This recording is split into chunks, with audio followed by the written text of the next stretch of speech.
Looking across the nation, former First Lady Rosalynn Carter was memorialized today with some of her favorite biblical messages, classical music, and a gathering of former First Ladies and presidents. This included her 99-year-old husband, former President Jimmy Carter, who was sitting right in the front row. President Biden and First Lady Jill Biden were also there. The tribute service in Atlanta marked the second day of a three-day memorial for the former First Lady. Today, loved ones reflected on Carter's work not only as a global figure, but as a mother as well. Wheeling historian Margaret Brennan has followed every American presidency very closely. She has particular respect for Rosalynn Carter.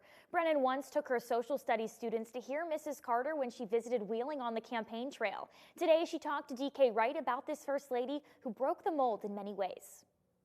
Rosalynn Carter, looking at her first glance, she could be deceiving in terms of her strength, her steeliness. Margaret Brennan says Rosalynn Carter took an active part in the presidency and shaped policy decisions. In fact, President Carter once sent her to Latin America to sharply speak to military dictators about their human rights policies. Coming into these men who had powerful armies and who could kill people at will.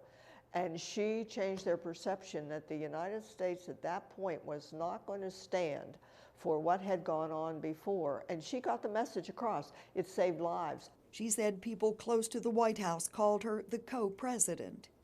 And so they said when they had something they wanted to get to Jim that they thought he wouldn't like, they would go through her and convince her and then let her take it to Jimmy.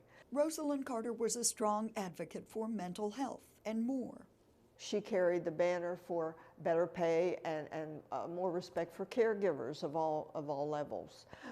She was, very much ahead of her time. We are still fighting those battles today. Brennan says the saying that behind every powerful man is a good woman wasn't quite accurate.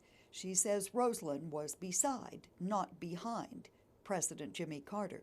In Wheeling, for 7 News, DK Wright, working for you. Thank you, DK. One of the Carter's sons is married to a former Wheeling resident, Becky Payne, the former director of West Virginia Independence Hall.